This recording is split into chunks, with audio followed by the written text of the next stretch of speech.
Sous la tour de cristal, un secret que nul monde n'osait nommer. Tu viens de très loin pour écouter cette histoire, et tu es le bienvenu dans mon univers.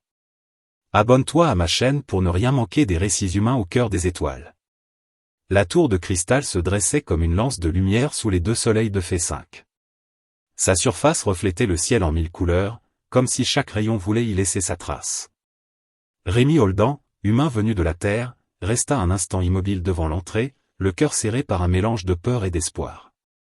Il avait quitté son monde pour une mission simple en apparence, étudier la vie étrangère et comprendre comment les peuples de l'espace vivaient ensemble. Mais il savait déjà que rien n'était jamais simple loin de chez soi. Il ajusta la sangle de son sac et entra. L'air à l'intérieur était frais et sentait une plante sucrée qu'il ne connaissait pas. Des formes de lumière glissaient sur les murs, comme si la tour respirait. Un ascenseur transparent l'emmena vers le haut. À travers les parois, Rémi voyait la ville alien, un océan de bâtiments vivants et de ponts lumineux. Il se sentit très petit, mais aussi étrangement libre.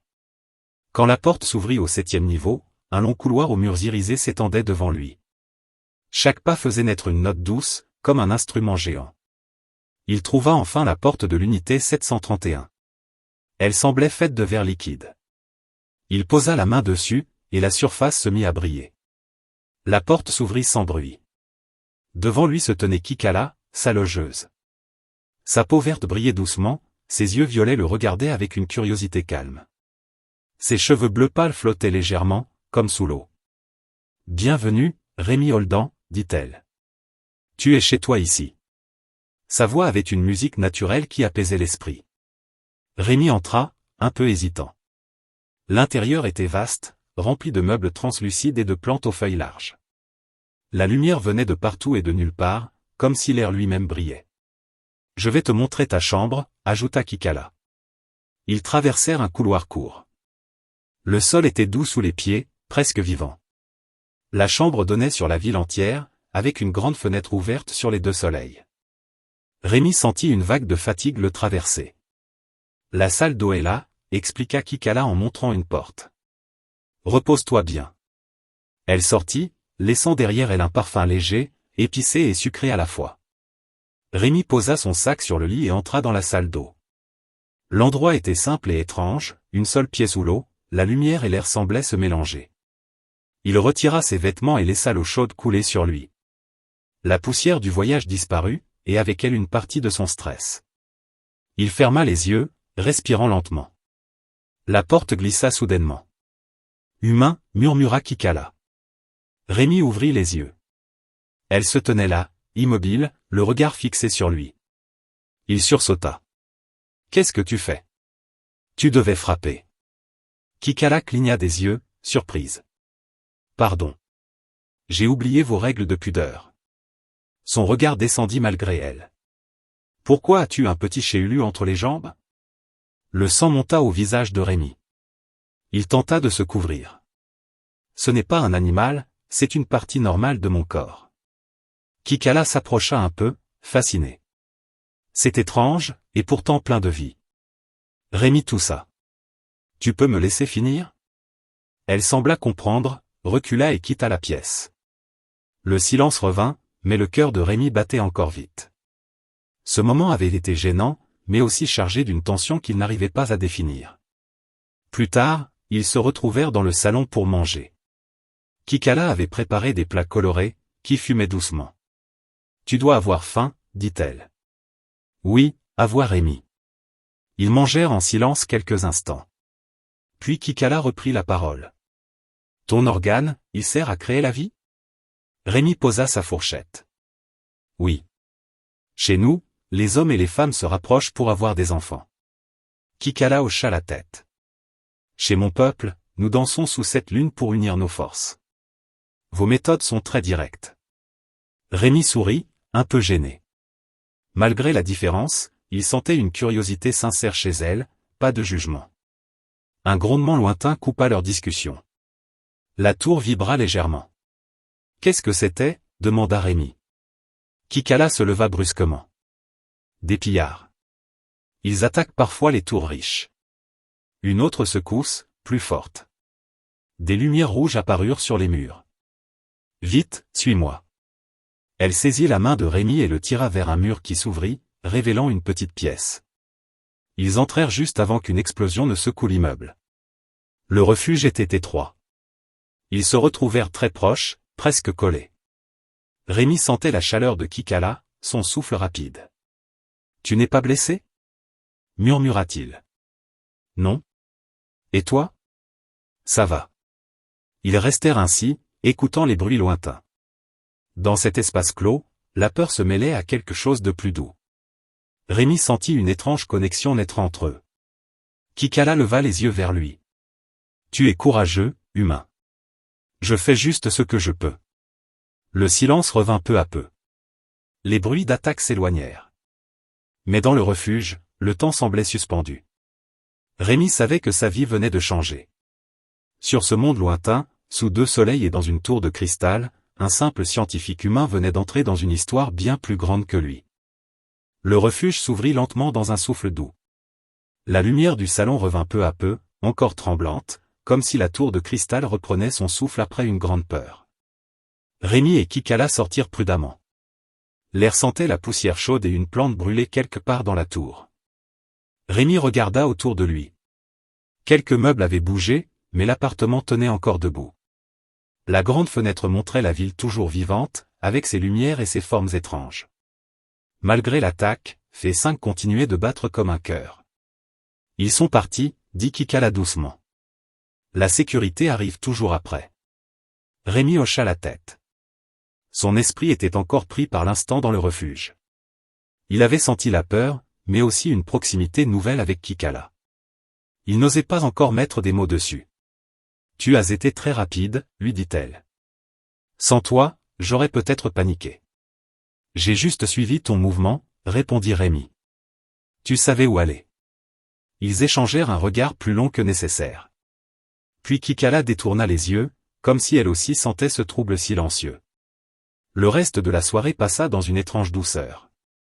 Ils nettoyèrent les quelques dégâts, parlèrent de choses simples. Rémi raconta son monde, la terre, ses océans bleus et ses forêts vertes. Kikala écoutait avec un émerveillement presque enfantin. Ton monde semble plein de vie, dit-elle. Ici, tout est beau, mais parfois trop calme. La terre peut être dure, répondit Rémi.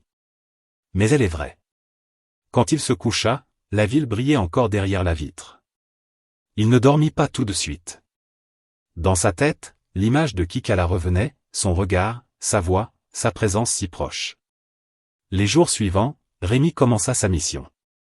Il sortait dans la ville pour observer les plantes, les animaux, les habitants. F5 était un monde de couleurs et de formes que la Terre n'avait jamais vu. Des créatures légères flottaient dans l'air. Des êtres à la peau de pierre parlaient avec des voix graves. Rémi prenait des notes, dessinait, apprenait. Mais chaque soir, il revenait avec impatience à la tour de cristal. Kikala l'attendait souvent avec un repas chaud et 1000 questions. Elle voulait tout savoir sur les humains, leurs émotions, leurs coutumes, leurs rêves. « Pourquoi vous regardez les étoiles ?» demanda-t-elle un soir. « Parce que nous voulons comprendre notre place dans l'univers » répondit Rémi. « Et peut-être trouver d'autres comme nous. »« Et maintenant, tu nous as trouvés » dit-elle avec un sourire doux. Il sentit une chaleur dans sa poitrine. Ce simple échange avait plus de poids qu'il ne voulait l'admettre. Un autre soir, alors qu'il mangeait, Kikala posa une question plus délicate. « Sur la Terre, l'amour est important ?» Rémi resta un moment silencieux. « Oui. Pour beaucoup, c'est ce qui donne un sens à la vie. Ici aussi, mais d'une autre façon. Nous nous lions surtout pour créer la vie, pas pour partager chaque jour. Et toi, Kikala, tu es lié à quelqu'un ?» Elle baissa légèrement les yeux. « Non. Je vis seul depuis longtemps. » Il sentit un pincement dans sa voix. Une solitude qu'il reconnaissait. À partir de ce moment, quelque chose changea entre eux. Ils parlaient plus longtemps, plus profondément. Parfois, leurs mains se frôlaient sans qu'aucun ne retire la sienne. Pourtant, Rémi se rappelait sa promesse. Il était venu pour la science, pas pour le cœur. Un après-midi, alors qu'il rentrait plus tôt, il trouva Kikala dans le salon, regardant la ville. « Tout va bien ?» demanda-t-il. « J'ai pensé à ce que tu as dit sur l'amour » répondit-elle. « Chez nous, nous ne prenons pas le temps de nous connaître. Peut-être que nous perdons quelque chose. Rémi s'approcha. Se connaître peut faire peur, mais c'est aussi ce qui rend la vie plus riche. Leur regard se croisa. Le silence devint lourd de sens. Soudain, une alarme douce retentit. La sécurité demande un rapport sur l'attaque, expliqua Kikala. Ils veulent savoir si tu as vu quelque chose. Rémi se sentit ramené à la réalité. Il expliqua ce qu'il avait perçu. Des ombres, des bruits, rien de très clair. Après l'appel, la nuit tomba sur la ville. Les deux soleils disparurent, laissant place à une lumière violette douce. Ils restèrent là, côte à côte, regardant F5. Rémi, dit Kikala lentement, ton peuple et le mien sont très différents. Mais je sens que nous pouvons apprendre l'un de l'autre. Moi aussi, répondit-il. Dans ce moment simple, il comprit que sa mission n'était peut-être pas seulement de collecter des données, mais aussi de bâtir un pont entre deux mondes. Et dans son cœur humain, une étincelle nouvelle venait de naître, fragile et forte à la fois, prête à grandir sous les deux soleils de F5. Le troisième matin après l'attaque, Rémi se réveilla avant l'aube. La lumière violette du ciel filtrait doucement à travers la grande fenêtre de sa chambre. Il resta un moment allongé, écoutant le souffle lointain de la ville. Depuis quelques jours, ses pensées revenaient sans cesse vers Kikala. Son sourire calme, ses questions, la chaleur de sa présence dans le refuge. Tout cela occupait son esprit bien plus que ses notes de recherche. Il se leva et sortit dans le salon. Kikala était déjà là, préparant une boisson chaude dans un récipient lumineux. « Tu es debout tôt, dit-elle. »« Je n'ai pas bien dormi, » répondit Rémi. « Trop de choses dans la tête. » Elle lui tendit une tasse. « Bois. Cela aide à clarifier l'esprit. » Ils s'assirent l'un en face de l'autre. Le liquide avait un goût doux et fruité. Rémi sentit sa tension baisser un peu. « Kikala, commença-t-il, je voulais te parler de quelque chose. »« Je t'écoute. »« Depuis mon arrivée, tout est nouveau. Ce monde, ta culture, toi. Je sens que je change. » Elle posa sa tasse. « Moi aussi, Rémi. Ta présence apporte un mouvement dans ma vie, comme un vent léger. » Leurs regards se croisèrent encore. Cette fois, aucun ne détourna les yeux. Plus tard, Rémi partit en mission. Il devait explorer une zone de la ville où des plantes rares poussaient sur des toits vivants. Tandis qu'il marchait, il repensait à ses paroles. Il avait peur de se perdre dans ses émotions, mais aussi de passer à côté de quelque chose d'unique. Sur un grand toit, il trouva une plante qui brillait doucement. Il prit des échantillons, notant sa forme et sa couleur. Autour de lui, la ville semblait paisible, mais il savait que des dangers restaient cachés. Quand il rentra, Kikala l'attendait, visiblement inquiète. « Tu es revenu tard, dit-elle. »« Désolé, j'ai trouvé quelque chose d'important. » Il lui montra la plante. Cette espèce pourrait aider à soigner certaines maladies humaines. Les yeux de Kikala brillèrent. « Alors ta mission est vraiment utile. »« Oui, mais parfois je me demande si je ne cherche pas aussi autre chose ici. » Elle s'approcha.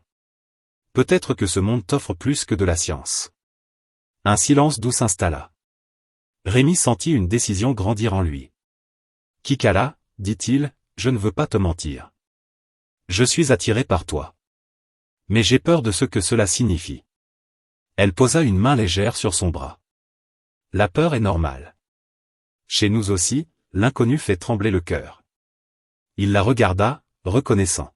« Si nous avançons, ce sera lentement, d'accord. » Lentement, répondit-elle avec un sourire. Ce soir-là, ils partagèrent un repas plus calme. Ils parlèrent de leurs enfances, de leurs rêves. Rémi raconta les nuits sous les étoiles de la terre. Kikala parla des danses sous les 7 lunes. Plus tard, une autre alarme douce retentit. Mais cette fois, ce n'était pas une attaque.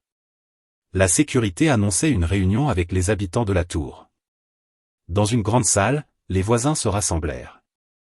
Des êtres de toutes formes et couleurs étaient là. La sécurité expliqua que les pillards avaient été repoussés, mais qu'ils pouvaient revenir. Rémi se sentit responsable. S'il pouvait aider à renforcer les défenses, il le ferait. « Je peux étudier leurs méthodes, » proposa-t-il. « Peut-être trouver un moyen de prévenir leurs attaques. » Les autres habitants l'écoutèrent avec respect. Kikala le regardait avec fierté. De retour à l'appartement, elle lui dit. Tu prends soin de nous comme si c'était ton foyer. C'est peut-être déjà le cas, répondit-il. Ils se rapprochèrent, sans se toucher. La tension entre eux était douce, pleine de promesses. Cette nuit-là, Rémi regarda les deux soleils se lever de nouveau. Il savait que le chemin serait difficile, mais il sentait au fond de lui que son choix de venir ici était juste. Sous ce ciel étranger, un humain et une alien commençaient à écrire une histoire qui dépassait les mondes. Rémi ne dormit presque pas cette nuit-là. Les paroles échangées avec Kikala, la réunion avec les habitants de la tour, la menace des pillards, tout tournait dans sa tête comme une tempête lente. Il se sentait à la fois inquiet et étrangement vivant. Sur la Terre, sa vie avait toujours été réglée par des horaires et des règles. Ici, sur Phé 5, chaque jour semblait porter un mystère nouveau. Quand la lumière violette du matin entra dans la chambre, il se leva doucement. Il regarda un instant la ville à travers la grande fenêtre. Des créatures ailées traversaient l'air. Des véhicules flottaient entre les tours. Tout semblait paisible, mais il savait que sous cette beauté se cachaient des dangers. Il sortit dans le salon. Kikala préparait le repas du matin. Ses gestes étaient calmes, presque gracieux.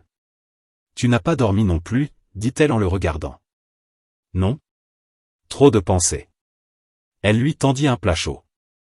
Manger aide parfois à faire taire l'esprit. Ils s'assirent. Rémi observa Kikala. Il se rendit compte à quel point elle était devenue importante pour lui en si peu de temps. Il aurait voulu lui dire tout ce qu'il ressentait, mais les mots semblaient lourds.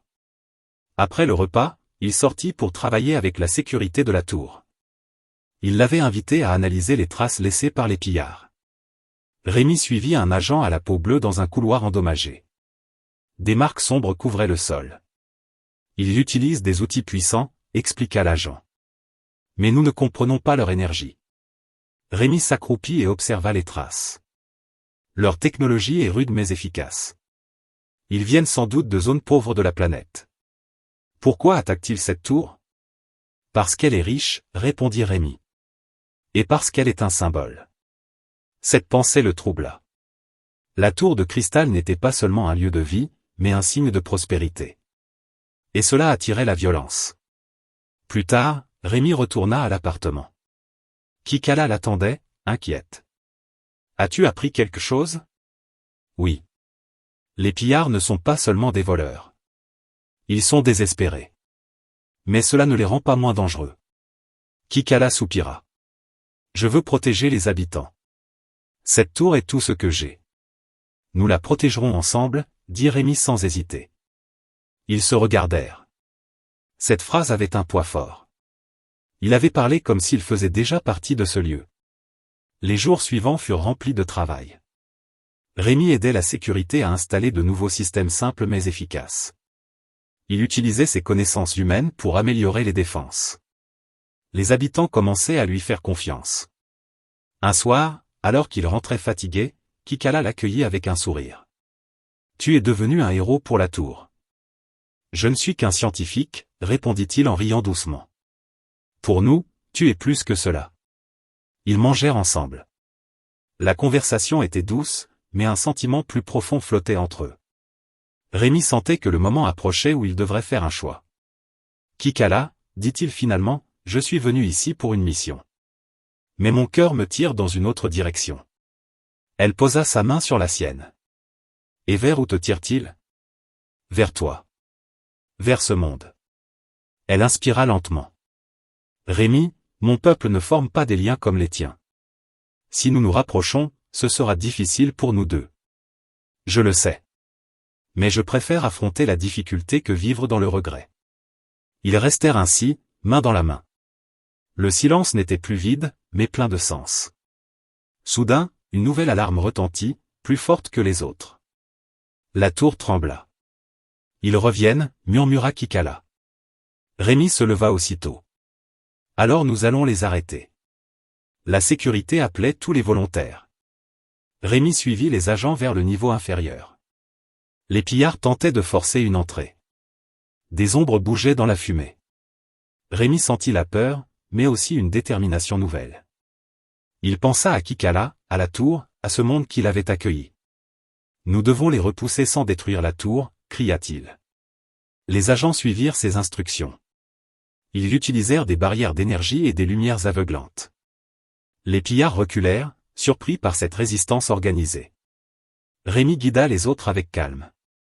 Sa voix humaine, ferme et claire, apportait un ordre dans le chaos. Après de longues minutes, les pillards se retirèrent enfin.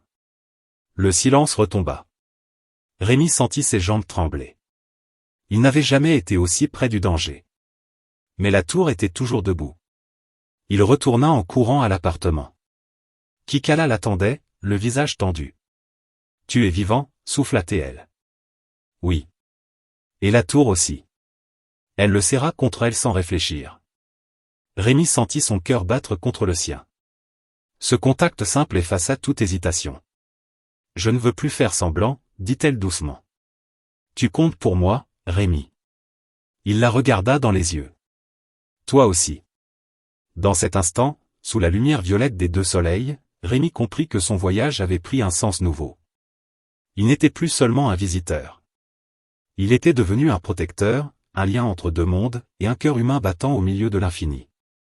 La tour de cristal respirait encore après l'attaque. Les murs vibraient doucement, comme un cœur fatigué qui refusait de s'arrêter. Rémi resta longtemps immobile près de la grande fenêtre, regardant la ville de Fé5 se calmer peu à peu. Les lumières reprenaient leur danse lente, les véhicules flottaient de nouveau entre les tours, et les créatures de l'air revenaient à leur chemin invisible. Le monde reprenait sa forme, mais Rémi savait que rien n'était plus comme avant. Derrière lui, Kikala s'approcha en silence. Elle posa une main légère sur son épaule. Ce simple contact suffit à lui rappeler pourquoi il avait pris tant de risques. Il ne protégeait pas seulement une tour. Il protégeait un lieu où il avait trouvé un sens, une personne qui avait changé sa vie. « Tu as sauvé beaucoup de vies aujourd'hui » dit-elle doucement. « Nous les avons sauvées » répondit Rémi. Je n'étais pas seul. Ils se tournèrent l'un vers l'autre. Leurs regards se croisèrent, pleins de fatigue, mais aussi d'une chaleur profonde. Les pillards ne reviendront pas de sitôt, ajouta Kikala. La sécurité a renforcé les barrières. C'est bien, murmura Rémi. Mais je pense qu'ils ne sont pas le vrai problème. Que veux-tu dire? La misère, la peur, l'injustice. C'est cela qui les pousse à attaquer. Si ce monde veut être en paix, il devra regarder plus loin que ses murs. Kikala hocha la tête lentement. Tu parles comme un guide, Rémi. Je suis juste un humain qui a vu trop de choses. Ils s'assirent ensemble près de la fenêtre. La lumière violette des deux soleils baignait leurs visages. Rémi sentit une paix étrange l'envahir, malgré tout ce qu'il avait vécu. Les jours suivants furent consacrés à la réparation. Rémi aida les équipes de la tour à reconstruire les parties abîmées. Il utilisa ses connaissances pour renforcer les structures, rendre les systèmes plus simples et plus solides. Les habitants le saluaient avec respect. Pour eux, l'humain venu de loin n'était plus un étranger. Un matin, alors qu'il travaillait sur un panneau lumineux, un enfant de la tour s'approcha. C'était un petit être à la peau claire et aux yeux brillants. « Tu es Rémi » demanda-t-il. « Oui » répondit-il en souriant. « Ma mère dit que tu as chassé les ombres. » Rémi rit doucement. « J'ai juste aidé un peu. Je veux être comme toi quand je serai grand. » Ces mots touchèrent Rémi plus qu'il ne l'aurait cru. Il se rendit compte que son rôle allait au-delà de sa mission scientifique. Il devenait un exemple, un symbole de courage et de lien entre les peuples. Chaque soir, il retrouvait Kikala. Ils parlaient longuement, parfois de choses simples, parfois de l'avenir. Leur relation évoluait doucement, sans précipitation. Ils apprenaient à se connaître, à respecter leurs différences. « Rémi, dit-elle un soir, ton monde te manque ? » « Oui, répondit-il honnêtement. Mais ici, j'ai trouvé quelque chose que je n'avais jamais connu. » « Quoi ? » ?»« Un sentiment d'appartenance. » « Et toi ? » Elle sourit, émue. « Alors peut-être que Fé5 est devenu un peu ton monde aussi. » Le temps passa. La tour retrouvait sa beauté. Les traces de l'attaque disparaissaient peu à peu. Mais dans le cœur de Rémi, une nouvelle question grandissait. Sa mission officielle touchait à sa fin. Il devait bientôt envoyer ses résultats et peut-être rentrer sur la Terre. Un jour, il reçut un message de son monde natal. On lui demandait de revenir pour présenter ses découvertes. Il resta longtemps à regarder l'écran silencieux. Le choix était lourd. Revenir signifiait quitter Kikala, quitter cette vie qu'il avait construite ici.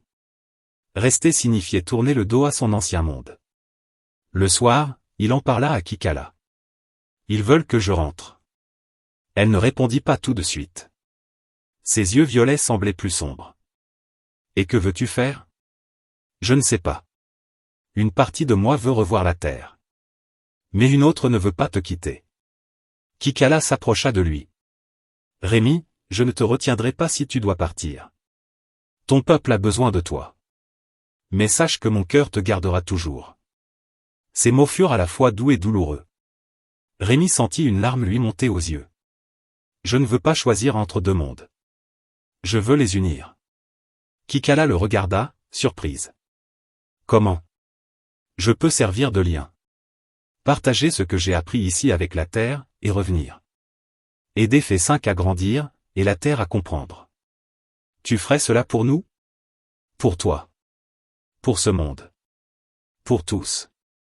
Ils se serrèrent dans les bras l'un de l'autre. Dans ce geste simple, Rémi trouva la réponse qu'il cherchait. Les semaines suivantes furent remplies de préparatifs. Rémi envoya ses données, mais demanda aussi du temps. Il expliqua l'importance de Fé5, la richesse de sa culture, la nécessité de la protéger. Sur la terre, certains furent sceptiques, mais d'autres comprirent. Un jour, un petit vaisseau arriva près de la tour. C'était un transport pour ramener Rémi, mais il ne partirait que pour un temps. Kikala l'accompagna jusqu'à la plateforme. « Tu vas me manquer, dit-elle. Je reviendrai. Je te le promets. » Elle posa sa main sur sa joue. « Les promesses sont fortes chez ton peuple.